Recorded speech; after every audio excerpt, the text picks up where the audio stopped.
Well, good morning, everybody, and welcome to another Autosphere video interview.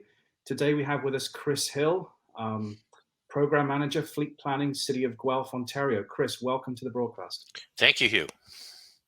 Well, I guess starting out, Chris, I'm intrigued to sort of learn about this. How did you first get involved in the fleet management business? Well, I started originally working for a leasing company that broke with sort of the traditional leasing model to individuals like doctors and lawyers, and started to approach corporate fleets to offer the product to them. And it's something that hadn't been attempted before, and it did meet with a great deal of success. I was there for a few years and then moved on to my first role as a corporate fleet administrator for General Foods, which is now part of the Kraft Heinz organization, and was there for several years. Also worked for Honeywell, left the corporate side for a bit to go back to the leasing end of things, and then started working in the public sector after that. During all of that time, I was involved with organizations like NAFA, the Fleet Management Association. I was chair of the Ontario chapter twice. It's been quite a variety of positions that I've had during that time. I also spent 2 years heading up Electric Mobility Canada, which is a national membership-based not-for-profit organization that promotes electric transportation. Wow, so an incredibly varied career, it sounds, Chris. And sort of in that time frame, with all those different experiences, what are some of the biggest changes you've seen in terms of fleet operations? Well, I think first and foremost is the amazing improvement in fuel efficiency in vehicles. But with advances in vehicle technology, the amount of fuel being used has declined dramatically. It's just been incredible what's been done with fuel efficiency, and also with the longevity and robustness and reliability of automobiles and trucks. When I first started out, it was vehicles came with a 1-year warranty, and that was it. That was the longest warranty you could get on a new vehicle. If you were still driving that vehicle in the second year, you were deemed to be a risk taker, and if you were driving it in year 3, you were considered to be absolutely reckless with regards to your own safety or the reliability of the car. Today, we're routinely keeping vehicles for 7 to 10 years, and sometimes even longer in service, and really no concerns about again, the maintenance on the vehicles being out of control once they reach that stage in their lives. So just tremendous improvements in the overall condition of fleet vehicles, even after a fairly long time in service. Can you tell us a bit about your sort of current role as program manager at the City of Guelph and what it entails? Yes, so we have on our fleet list about 1,000 assets, and like to say we cover everything from A to Z, because we have everything from aerial trucks and turf aerators to Zambonis. We have several lines of business within fleet services in Guelph, in addition to our maintenance and repair business, which we carry out at 2 garages in the city. My area looks after all the what we call the planning functions in here. That is everything that is not actually production, which would be the work done in the maintenance garages. So my lines of business include vehicle acquisition and disposal. We have a fuel business. We have a parts business as well. We do licensing and provide insurance for vehicles. And we also do vehicle rentals. Our summer programs require about 75 rental vehicles in order to carry those out. And finally, we also do key performance indicator reporting as well. So we have a variety of key performance indicators that we report to senior management every month to show them how we're doing with those issues that we control. Wow, incredible. So that's a lot of different vehicles, a lot of different moving parts. So it's incredibly diverse, yeah. Yeah. So given the size and diversity of a fleet like Guelph has, obviously one of the key things for any fleet management operation is to try and maximize vehicle use, utility, and productivity. So what are some of the key considerations at the City of Guelph when it comes to that stuff? I think one of the issues we faced here is just to not let the users try to build up a hidden fleet of spare vehicles. So obviously some services that the city provides, such as ambulance and transit and residential curbside waste collection, need to have enough vehicles because they're on a schedule or they are required to respond within a certain amount of time. That's their standard of service that they maintain there. But for the rest of the fleet that's out there, and our services, city services, include 15 different departments, including parks and water services, wastewater, bylaw enforcement, building inspection.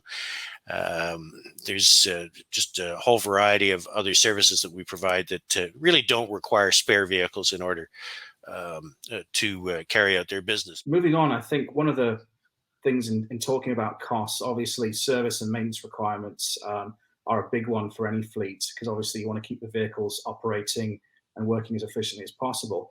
So, when it comes to service and maintenance requirements, what do you find are some of the most effective ways to approach this? Well, I think if you have your own shop and you're repairing your own vehicles on an in-house basis, don't overdo the maintenance just to keep your crew busy. As such, it's a waste of time and resources, and it's really not necessary. So, and the other thing is make the status of the work that you're doing visible to the user groups that are out there. So, in Guelph, we use what's called a virtual whiteboard. It replaces an actual physical whiteboard, but it's visible on the user's laptop or on their phone using a third-party service called LeanKit. And essentially what it is, it's just like a regular whiteboard. It's got lanes marked up there, and as work on a vehicle progresses, it moves from left to right, just like reading a book. So we also do this for our replacement program as well. So we show the status of vehicle orders, when the order's been placed, when we expect delivery, and when the vehicle's been picked up. Obviously, the last 18 to 24 months has been a difficult time for everybody, and nobody's really escaped the impact of COVID-19. But kind of looking at it from the city of Guelph's perspective, what has been the impact of the pandemic and the way that you kind of do things and the way vehicles are operated and stuff? Well, it's been really limited to just our transit system and to some extent to our recreation facilities. The rest of the city services have continued to function normally, and the requirement for vehicles really hasn't diminished at all. The bus fleet is operating at about 60% service compared to what it was pre-COVID. Our recreation facilities have been opened and closed and then opened and closed again. Primarily the vehicles at those facilities are ice resurfacers that we have to deal with. But other than that, I would say our fuel budget is down because of reduced consumption. Again, the buses are the biggest users of that. But parts are up because it's taken longer to get new vehicles delivered due to things such as the shortage of conductor semi-chips. So again, we're keeping the vehicles longer. We're using more parts to keep them on the road. So with that in mind, and obviously COVID's impacted, procurement, asset retirement. What's the current approach by the city in terms of managing this? So in terms of procuring new vehicles, retiring assets that are kind of getting on in mileage and years, and especially given the current challenges that many fleets are having to deal with right now. Right. Well, we're doing something we've almost never done in municipal procurement before, and that's we're looking at dealer stock. And there's certainly scarcity in dealer stock, but we do sometimes find vehicles that we're able to get delivery on right away, and that avoids the much longer lead times that we've been seeing from order to delivery if we place a factory order for this. And I've gone and I bought previous model years that they're brand new. They come with a full warranty. But I have no difficulty taking, say, a 2020 model or even a 2019 model if it's new and it can be delivered to me right away. One of the biggest trends we've also seen especially in the last decade, I guess, is sort of, telematics. And I'm just curious to know, how has telematics impacted your business? And if applicable, what are some of the biggest benefits you've been able to realize at the city from harnessing the power of the data that's now available? Right. So I've always insisted that telematics are not a fleet management function. They're a function for the information technology department, the same as cell phones are, or radios, or in the case of radios, I think corporate radios are a security item, and to some extent so are telematics as such. And so I think it is a function that is best managed by the user departments and by the IT department, and fleet management shouldn't be involved. And when we look at sort of, greening, which is currently a very popular trend to try and reduce our carbon footprint, obviously, fleets are taking a long, hard look at this.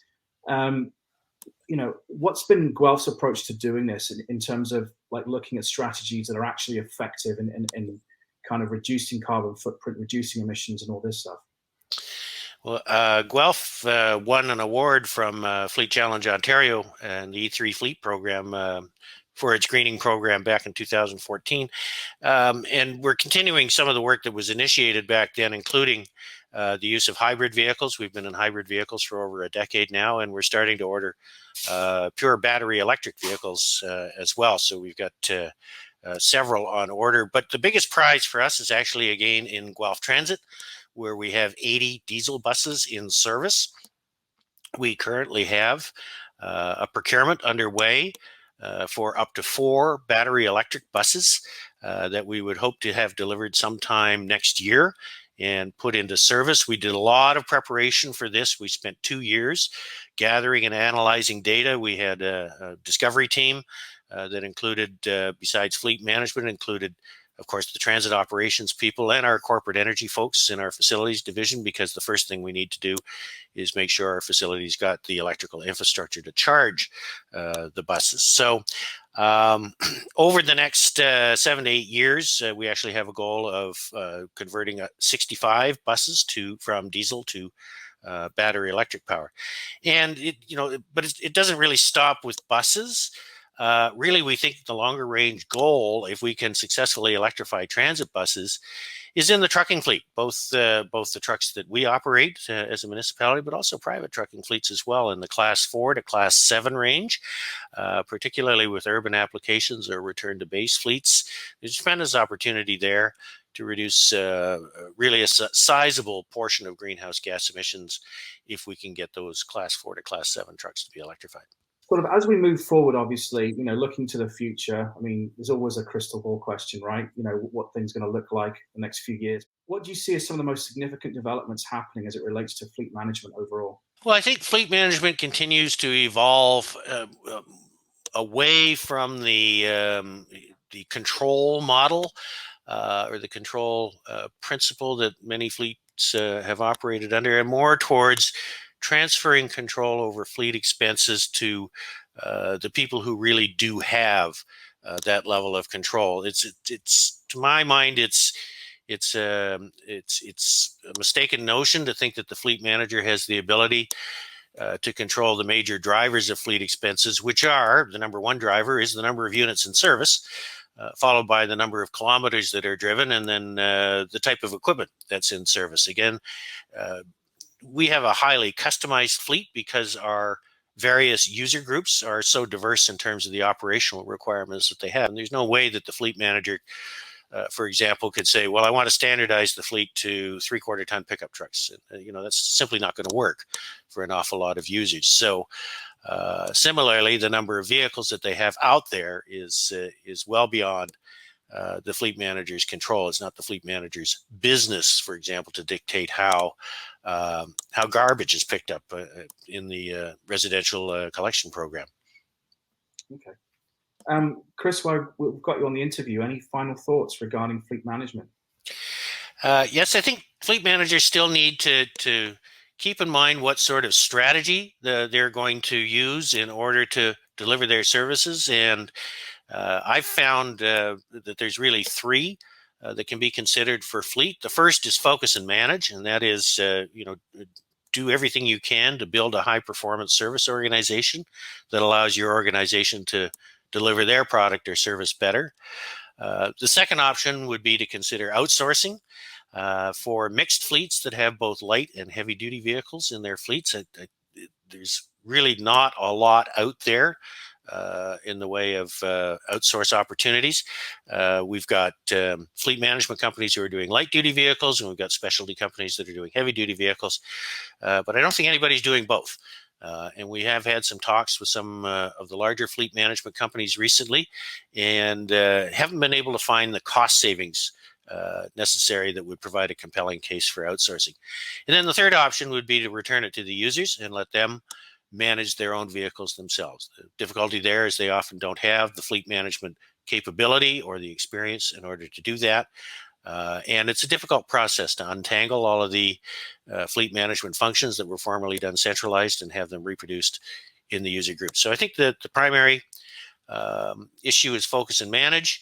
Concentrate on talking to management, senior management, without resorting to shop top language that everybody in fleet understands, but to management it just sounds like a completely different language. So they understand the business functions that are common to most organizations. There's 5 key management functions. In most private organizations, you find vice presidents for each of these. Those functions are finance, human resources, information technology, operations, and finally marketing and communications. If you can keep your issues slotted into each lane for those management functions there, you'll find that management has a much better time and clearer grasp of the issues that are facing fleet managers. Great. Well, Chris, thank you very much for sharing that insight with us. It's a pleasure talking to you today, Hugh. And thanks again for joining us on the call. Thank you.